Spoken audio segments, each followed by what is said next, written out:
Nós vamos para a lição 3 do nosso estudo sobre o livro de Apocalipse. Eu quero convidar você para que abra lá no capítulo 1 deste precioso texto sagrado. Apocalipse, capítulo 1.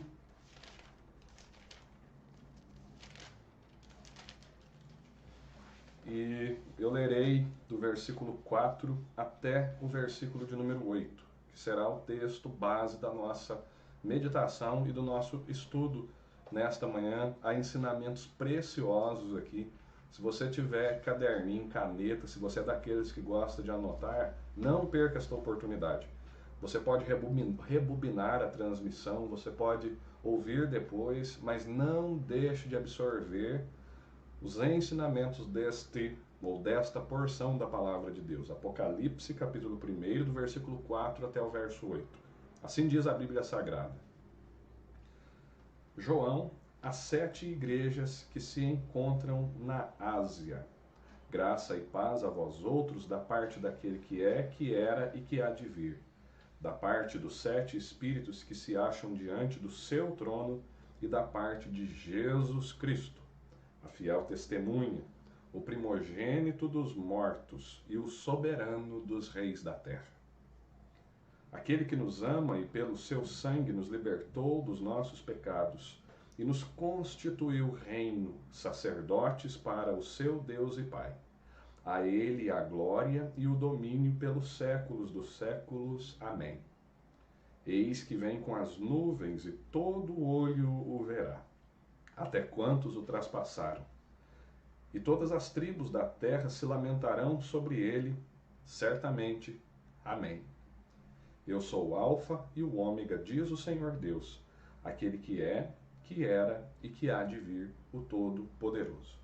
Que Deus nos conceda graça, ouvidos, para que possamos ouvir aquilo que o Espírito tem a nos dizer por meio do ensino da palavra nesta manhã.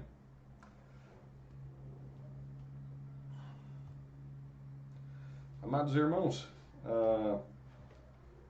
nós vamos estudar hoje, na lição de hoje, eu vou usar muitas vezes os próprios títulos que estão nas Bíblias de vocês, até para facilitar o entendimento.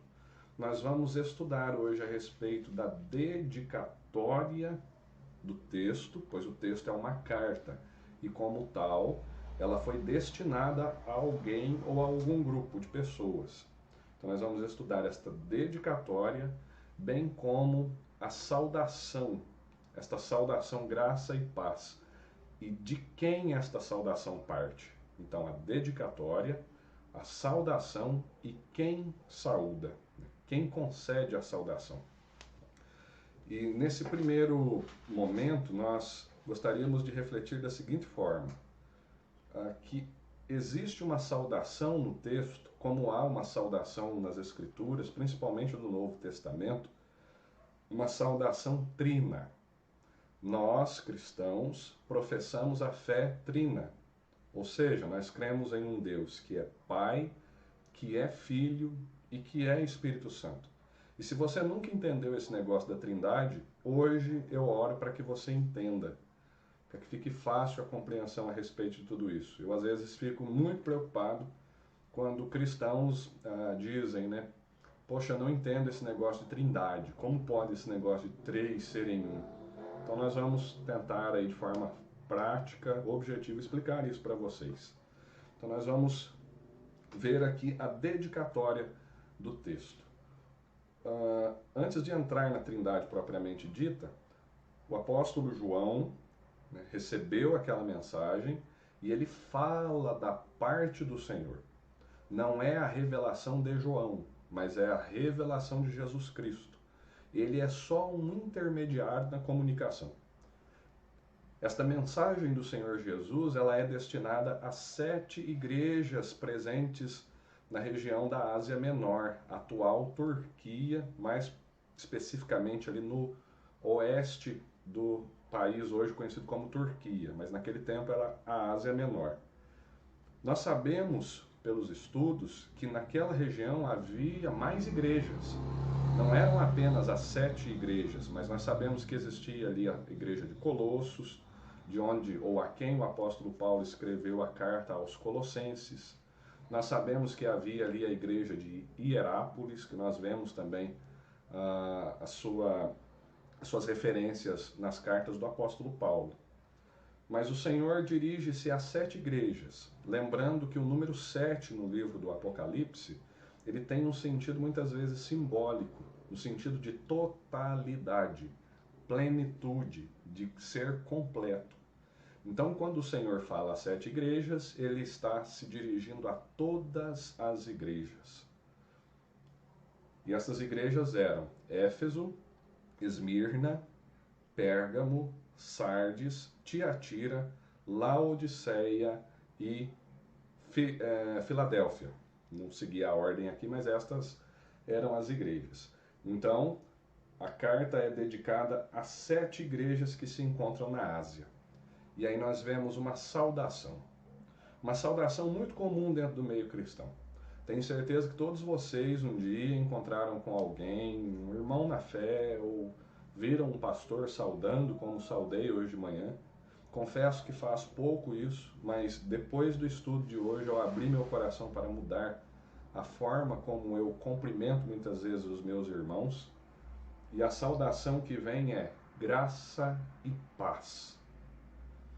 E é interessante que quando nós olhamos o contexto de aflição, de perseguição, quando nós olhamos as crises teológicas, de ensino que as igrejas estavam vivendo, as seduções mundanas, as filosofias mundanas, principalmente da cultura helenista, os gregos, que era a cultura predominante, né? O Império Romano adotara a cultura greco-romana, uma mescla ali, e todas estas dificuldades que a igreja enfrentava não mudou a forma como o Senhor a saúda.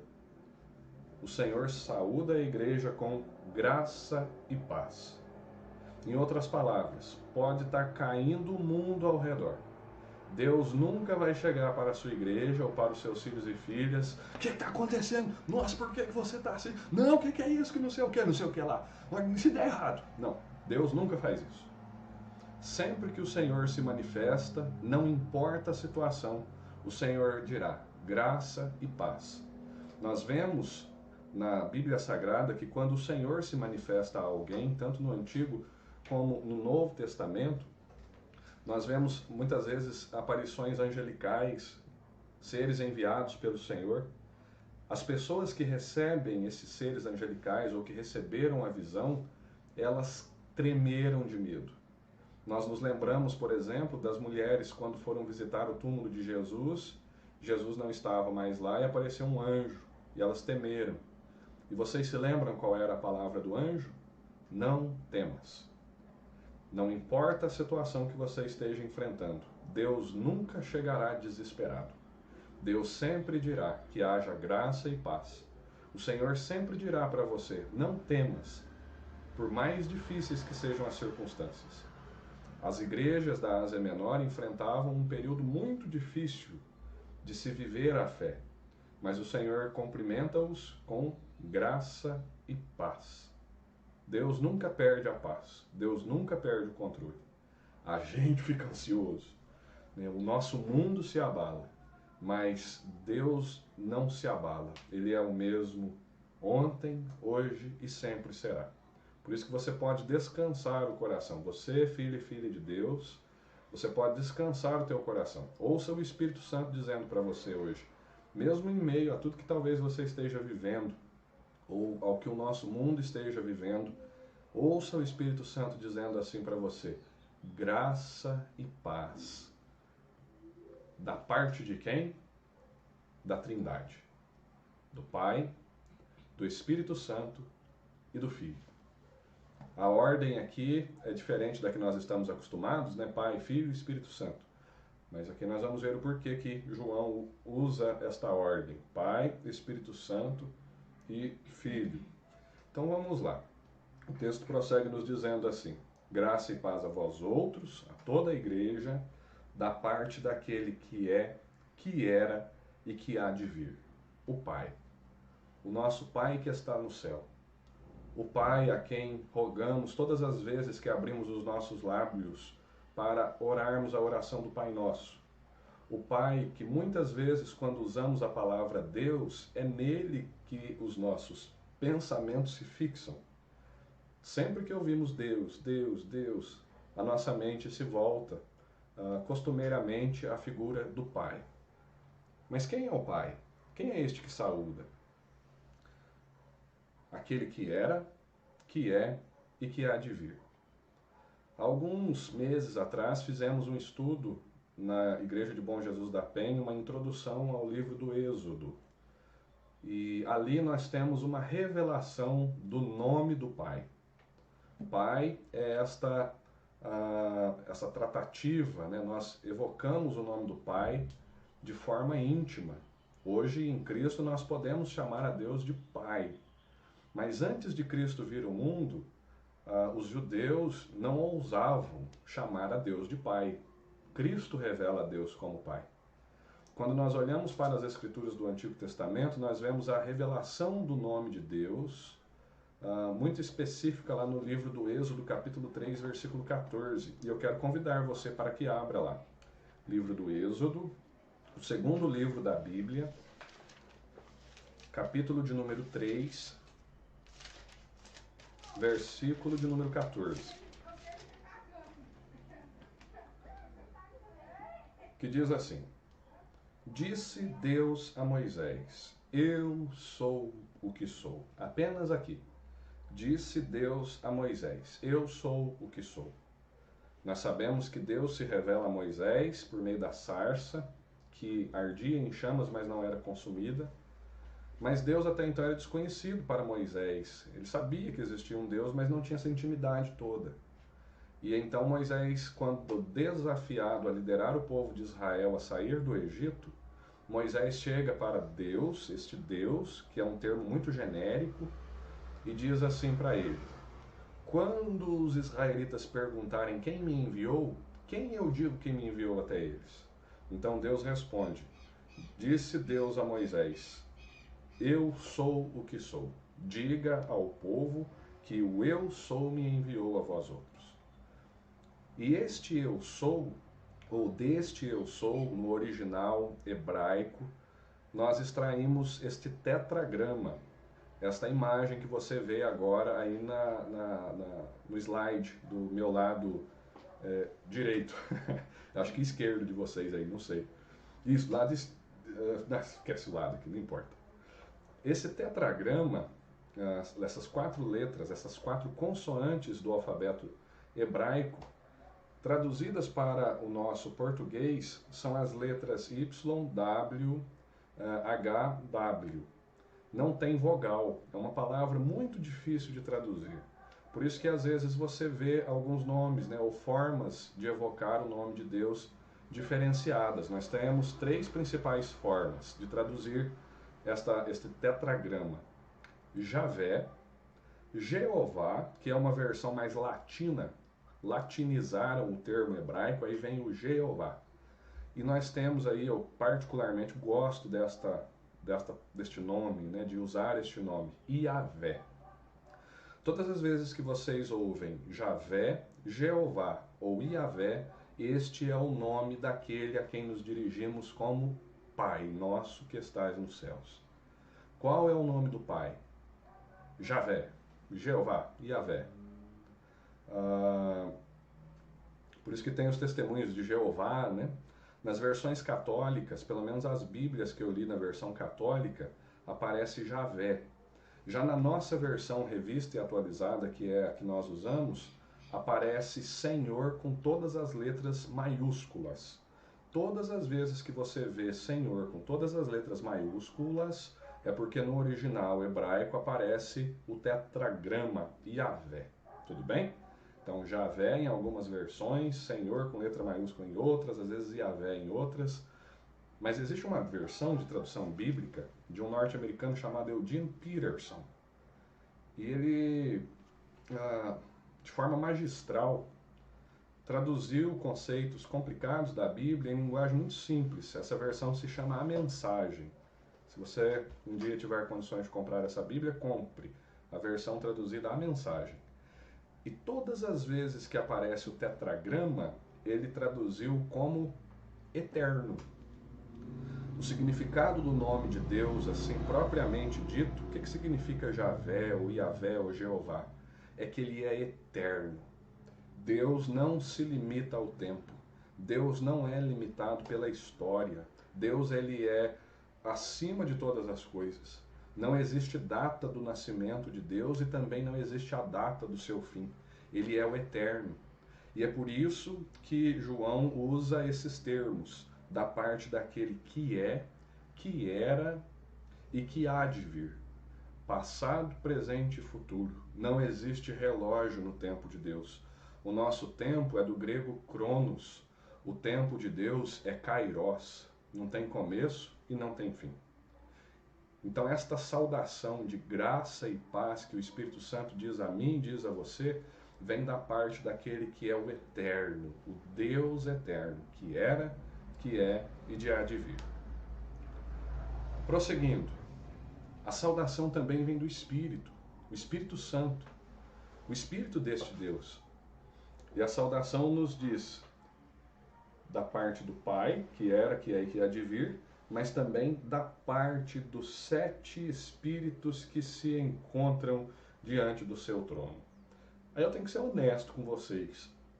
Há coisas no Apocalipse que são mistério, são coisas difíceis de entender. Apenas mexem com a nosso interesse, a nossa curiosidade, mas não trazem respostas concretas. A gente vai ver muito isso, sim, no livro. Eu não vou ousar dar as respostas que nem a Bíblia dá de forma sólida.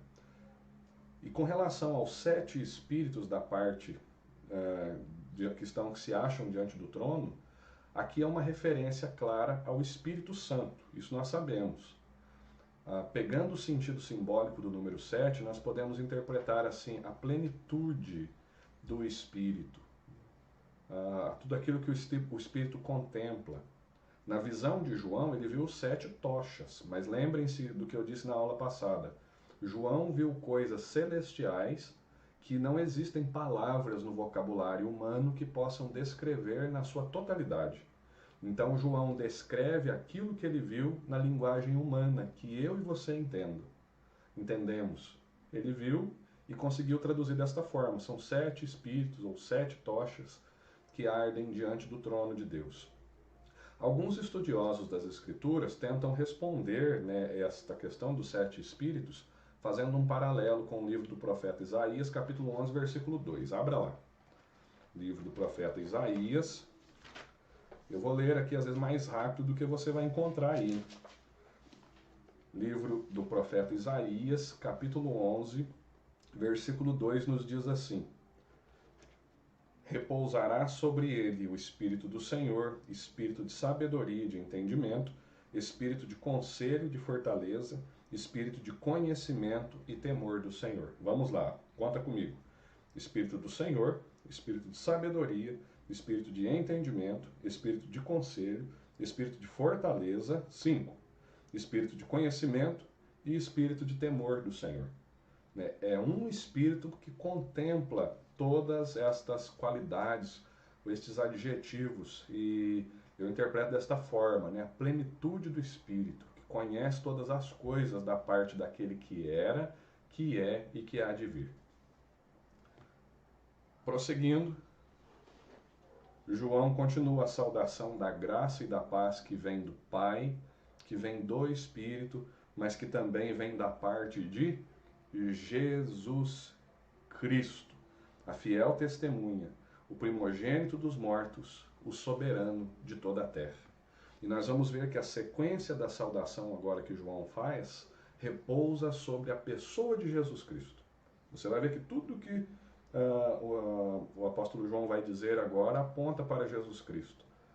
Por isso que ele deixou, ou ele quebrou a ordem da saudação, Em vez de dizer Pai, Filho e Espírito Santo, ele disse Pai, Espírito Santo, mas agora ele queria destacar aqui a pessoa e a obra do Filho, e nós vamos também nos ater à figura do Filho. Um ponto muito importante, uma chave de interpretação do livro do Apocalipse, quero que você pense assim, imagine uma história de amor. Um noivo a noiva, e tem tudo para esse casamento dar errado. Tem tudo para eles não se casarem. Levanta inimigos daqui, problemas ali, a noiva dá uns problemas, mas esse noivo se mantém fiel, ele zela por ela mesmo distante, e aí chega então o dia das bodas, o dia do encontro da noiva e do noivo e o casamento deles. O livro de Apocalipse é essa história de amor. A história de amor e de muitas dificuldades para que esta união se concretize em um momento da história. A história do noivo, Jesus, e da noiva, igreja. Você vai ver, assim, tem tudo para dar errado. A igreja não colabora muitas vezes, muitas coisas acontecem, mas ele a ama de uma forma tremenda, inexplicável. E ele a purifica, a santifica para um encontro. E no dia do casamento, festa. Então nós vamos agora ver um pouquinho a respeito do noivo, esse noivo, Jesus Cristo. O que a Bíblia diz quando João apresenta, né, a saudação da graça e paz a respeito do noivo? Que Jesus, ele é a fiel testemunha. Ele é aquele que foi martirizado, aqui é o sentido da palavra testemunha, mas também ela aponta que Cristo é aquele que é a testemunha sobre o Pai. Ninguém pode ter conhecimento de Javé, de Iavé, ninguém pode se achegar ao Pai se não for por meio daquele que é a testemunha. Se você ler todos os livros do mundo sobre Deus, eu quero dizer que você entenderá muito pouco, mas eu quero ir mais além, você não entenderá nada sobre Deus. Mas eu quero dizer para você, na autoridade do Santo Espírito, que se você olhar para Jesus, conhecer a Cristo por meio da revelação da sua palavra, você verá a Deus, você entenderá o coração de Deus. Para entender a Deus, você tem que olhar para Jesus. Sem olhar para Jesus, você não conhece a Deus. É impossível. Certa vez, um dos apóstolos chegou para Jesus e disse: Mestre, mostra-nos o Pai. E Jesus disse assim para aquele discípulo: Estou há tanto tempo entre vocês e vocês ainda não me reconheceram? Eu estou no Pai e o Pai está em mim. Olhar para Jesus é ter uma visão clara e nítida do Pai. Quer conhecer o Pai, conheça a Jesus. Por isso que ele é a fiel testemunha. O que mais que ele é? O primogênito dentre os mortos. Jesus foi o primeiro a morrer e ressuscitar. A Bíblia nos diz que Jesus, através da sua morte e ressurreição, ele venceu o último inimigo a ser vencido, a morte. A morte foi vencida na morte de Cristo. Existe um escritor do século XVI chamado John Owen, ou 17, depois alguém manda aí para mim.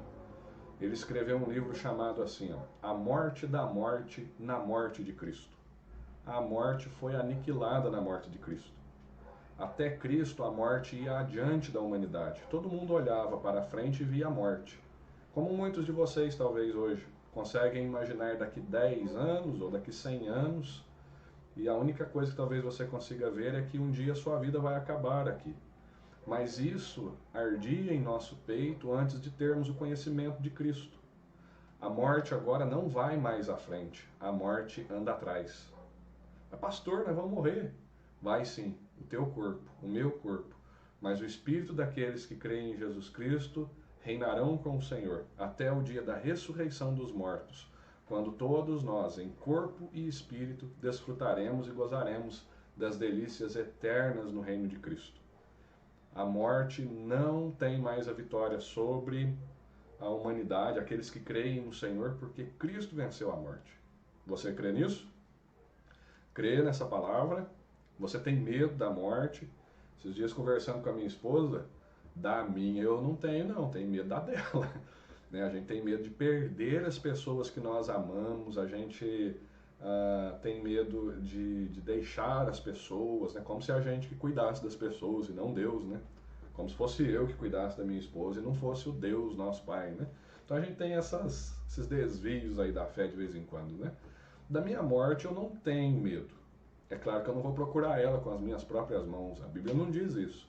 mas eu sei hoje de onde vim, sei por que estou aqui e sei para onde vou. Nesse sentido, meu coração descansa de saber que a esperança da glória em Cristo é o destino do meu corpo e da minha alma. E querendo o Senhor, seja feita a vontade dele, enquanto for útil para ele aqui. Mas a hora que ele quiser lá, meu coração está aberto e descansado no descanso que o Senhor tem para a minha vida. E quero que você também veja com esta perspectiva. Talvez muitos de vocês tenham medo da morte, assim, um medo paralisante que te faz deixar de viver o presente. Lembre-se, Cristo é o primogênito. Quando isso é uma verdade, uma fé vívida do nosso coração, quando você entende que Cristo é o primogênito dentre os mortos e que a morte não vai mais à nossa frente, mas agora ela anda atrás, isso traz paz e alento ao nosso coração. Por causa de Cristo, fiel testemunha, o primogênito dentre os mortos. E que mais? Cristo, ele é o soberano dos reis da terra. Lembremos-nos que naquele contexto a igreja vivia sob a égide do Império Romano. Quem governava era o Império Romano. E Jesus aponta para si, né, João ali descrevendo a figura do Filho, dizendo assim: quem é o soberano não é o imperador Domiciano, que era o imperador daquele contexto, não foi Nero, não foi Júlio César, não foi Otávio, e não será nenhum outro. O Senhor dos senhores e o Rei dos reis é Cristo Jesus. Hoje pela manhã eu lia 2 Samuel capítulo 15, a história de Absalão, que tentou usurpar o trono de seu pai, o rei Davi, aquele grande rei. Nem mesmo Davi, com toda a sua glória como rei, conseguiu manter o seu trono. Foi usurpado por seu filho, depois ele foi recolocado no trono. Mas tudo isso para dizer que todo governo humano, ele é transitório, passageiro. Quero dizer para você aqui, ó, presta atenção nisso aqui que eu vou falar. Põe teu olhão em Jesus Cristo. Se você está achando que é movimento de esquerda, tá um monte de coisa falando aí agora, né? Fascismo, um monte de fascismo. E eu tenho visto muita gente assim, parece que botando a vida ali, a esperança, achando que se for um governo de virtudes, né, ou de características de esquerda, vai ser uma beleza, vai resolver o problema do nosso país. Na outra ponta, no outro polo, que a coisa está bem polarizada, nós temos uma outra turma assim, nossa, o Bolsonaro vai resolver o problema. Os militares vão resolver o problema. Precisamos de um povo assim, uma coisa assim. Meus amados, doce ilusão. Nessa pseudo-democracia que nós vivemos, tudo isso é ilusão. Esses governos são transitórios. A gente ora para que Deus lhes abençoe, lhes dê sabedoria. E eu não estou aqui criticando ou apoiando governos ou formas governamentais, mas o que eu estou querendo dizer para você é o seguinte: o único que é o Senhor dos senhores e o Rei dos reis é Jesus Cristo, tanto nos céus quanto na terra. Tudo faz parte de um propósito soberano dele. Quando o propósito se cumpre, as coisas mudam, independente de quem esteja no poder. Então o Senhor é o soberano. Ele está acima de Lula, está acima de Bolsonaro, de Donald Trump, de Angela Merkel, de Vladimir Putin, seja lá quem for. O Senhor Jesus é o soberano de toda a terra. A noiva. Então o noivo. Quem é o noivo? A fiel testemunha, o primogênito dentre os mortos, o soberano de toda a terra. E o que ele faz com a noiva? Como ele cuida desta noiva? Como ele prepara esta noiva? Primeiramente, nós vemos que esta noiva, ela é amada. A segunda parte do versículo 5. Aquele que nos ama. Esse nos aqui está se referindo à igreja, aos filhos e filhas de Deus, aos redimidos pelo sangue do Cordeiro. A igreja é a menina dos olhos do Senhor. A igreja é a amada do Senhor. Por isso a gente tem que se portar com muito temor antes de falar da noiva de Cristo, pois ele por ela zela, ao ponto de derramar o seu próprio sangue para santificá-la. Então nós temos que tomar muito cuidado, às vezes naquilo que falamos, a forma como fazemos. Como pastor, eu preciso tomar muito cuidado na forma como eu pastoreio a igreja, porque Jesus Cristo tenha ciúme da sua noiva, ela é a amada do Senhor. Então você que faz parte da igreja de Cristo, que crê em Jesus Cristo, saiba que você é amado, você é amada do Senhor.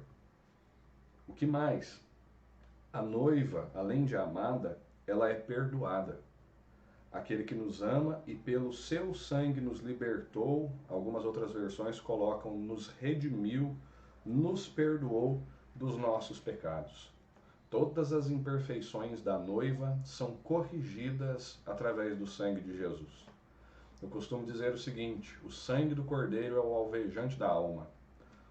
O único meio, o único modo pelo qual os nossos pecados, o teu pecado, o meu pecado, podem ser perdoados é através do sangue do Cordeiro. Ninguém pode fazer expiação, ninguém pode nos justificar junto ao Pai, por mais importante que essa pessoa tenha sido dentro da igreja, a não ser o sangue de Jesus Cristo. É a única forma de a noiva ser purificada. E que mais que a Bíblia nos diz? Que ela é herdeira e nos constituiu reino, sacerdotes para o seu Deus e Pai. A noiva é cordeira com o noivo. Lembre-se da ilustração do casamento. Eu quero dizer o seguinte para você: quando Cristo casa com a igreja, ele casa em comunhão universal de bens. Ele não casa em comunhão parcial de bens. O que é meu, o que é teu, é teu. Não. Tudo o que o Pai confiou a Cristo, o Senhor compartilha com a sua igreja. A única coisa que nós não temos, que só Cristo tem, é a condição de ser o filho legítimo de Deus. Esta prerrogativa é exclusiva de Cristo, de sentar à destra do trono de Deus, como filho. Mas a herança de Cristo, o reino de Cristo, tudo que o Pai tem para o Filho, um dia eu e você desfrutaremos com Cristo. Pois Cristo casou com comunhão universal, comunhão total de bens com a noiva, que é a sua igreja amada. E o texto prossegue, a partir do versículo 7, dizendo a respeito da volta de Jesus. A segunda vinda de Cristo. Muito pouco, às vezes, se fala isso dentro da igreja, das igrejas. Eu ouvi muito pouco no meu tempo de cristão. Mas Jesus Cristo vai voltar. Não sabemos o dia, a hora. Tem uma turma aí que tentou marcar, ou tentam ainda marcar datas para a volta de Cristo. São frustradas, nunca dá certo e nunca vai dar certo. Mas o que a Bíblia nos diz é: andem atentos, vigilantes, pois não sabemos o dia e a hora em que o Senhor voltará. A Bíblia nos diz que nos tempos de Noé as pessoas se casavam, faziam festa, viviam na orgia, viviam seu bel prazer como se nada fosse acontecer. E então veio o dilúvio nos dias de Noé. E apenas Noé e a sua família, que estavam apercebidos, entraram na arca e foram salvos. Assim também somos nós, assim também deve ser com você. A vida parece que corre normal, entre aspas, né? Mas vigiem, orem, andem no temor do Senhor, pois não sabemos o dia e a hora em que o Senhor voltará, para que aquele dia não nos pegue de surpresa, como um ladrão que invade a tua casa de madrugada para assaltar os teus bens, te pega desprevenido, desapercebido. Assim será a volta do Senhor. Quando menos esperarmos, no abrir e piscar de olhos, o Senhor volta. E esta é uma antiga profecia. Se você abrir lá no livro do profeta Daniel, capítulo 7, versículo 13, Daniel, capítulo 7, versículo 13, diz assim: Eu estava olhando nas minhas visões da noite, e eis que vinha com as nuvens do céu, como filho do homem, e dirigiu-se ao ancião de dias, e o fizeram chegar até ele. Daniel viu muito tempo antes aquilo que João vê agora de forma clara, que é a vinda do Filho do Homem, a vinda do Filho de Deus, a segunda vinda de Jesus Cristo. E esta vinda de Cristo, ela será universal, pois a Bíblia nos diz: e todo olho o verá. E às vezes nós interpretamos esse todo olho o verá como se fosse algo assim terreno apenas, mas não. Quando a Bíblia diz todo olho o verá, diz respeito a todo o universo. Nos céus, os seres celestiais verão a vinda de Cristo. Na terra, os seres terrenos verão a vinda de Cristo. No mundo espiritual, verão a vinda de Cristo. no mundo dos mortos, verão a vinda de Cristo.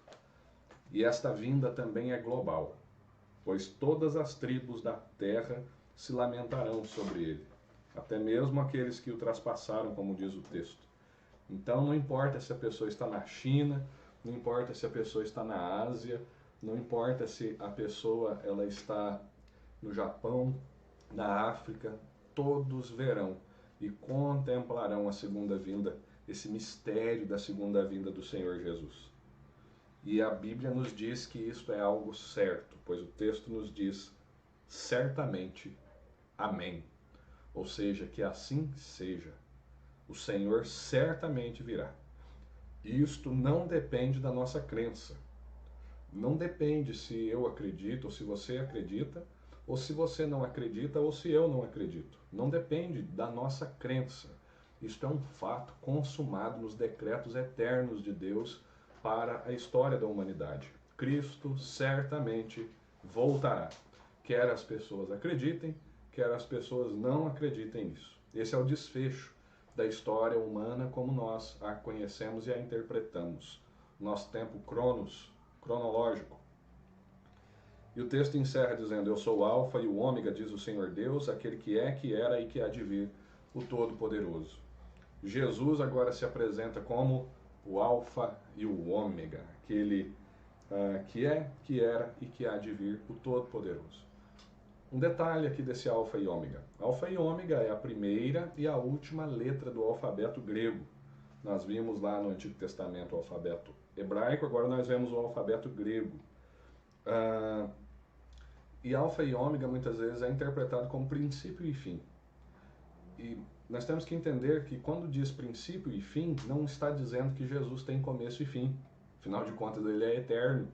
Pois o texto acabou de dizer aqui: eu sou o Alfa e o Ômega, diz o Senhor Deus, Jesus aqui, aquele que é, que era e que há de vir. Assim como nós vimos na apresentação do Pai, aquele que era, que é e que há de vir, agora nós vemos em Jesus, aquele que é, que era e que há de vir. Cristo é eterno. Quando nós vemos o Alfa e o Ômega, começo, meio e fim, princípio e fim, muitas vezes isso precisa ser entendido assim: começo e fim de quê, já que Jesus é eterno? Se é eterno, não tem começo e fim. Começo e fim, aí existem várias possibilidades, né? Ele é o começo e o fim desta criação, como nós a conhecemos. Ele é o começo e o fim da redenção do seu povo. Jesus, ele é o começo e o fim da igreja, como nós vivemos igreja neste mundo terreno. Então é nesse sentido que o termo Alfa e o Ômega se refere, não necessariamente à eternidade de Cristo. Pastor, Cristo é eterno? É, Cristo é eterno. Abra lá em João, capítulo 8, versículo 58. Diz assim: respondeu-lhes Jesus: em verdade vos digo, antes que Abraão existisse, eu sou. O povo judeu estava questionando Jesus, eles estavam autoconfiantes na sua tradição, na sua descendência de Abraão, e eles se achavam melhores porque eram descendentes de Abraão. E aí Jesus diz assim para eles: olha, meus filhos, antes que Abraão existisse, eu sou. Lembra do que Deus disse para Moisés na sarça? Senhor, quando for enviado, o que eu direi? Quem me enviarão? E Deus diz: diga que o eu sou te enviou. Jesus agora aponta para si e diz: antes que Abraão existisse, antes que Abraão era, eu sou. Cristo é o eterno Deus, junto com o Pai, junto com o Espírito Santo. Amados, isso certamente acontecerá. Amém. O texto nos diz. Trindade. Essa saudação da graça e da paz por parte da Trindade. Tem gente que acha que Deus é um ser com 3 cabeças. Já ouvi essa explicação. Tem uns que explicam lá da gema do ovo, isso e aquilo. Meus irmãos, são 3 pessoas. Uma pessoa é Jesus Cristo, outra pessoa é o Pai, Javé, e outra pessoa é o Espírito Santo. Só que eles têm uma comunhão, uma harmonia, a mesma visão, os mesmos intentos, um amor tão grande um pelo outro, que eles são como se fossem um. embora são três. Quero dar um exemplo disso do casamento. Eu e minha esposa somos pessoas distintas. Nathalie é Nathalie, Valdinei é Valdinei.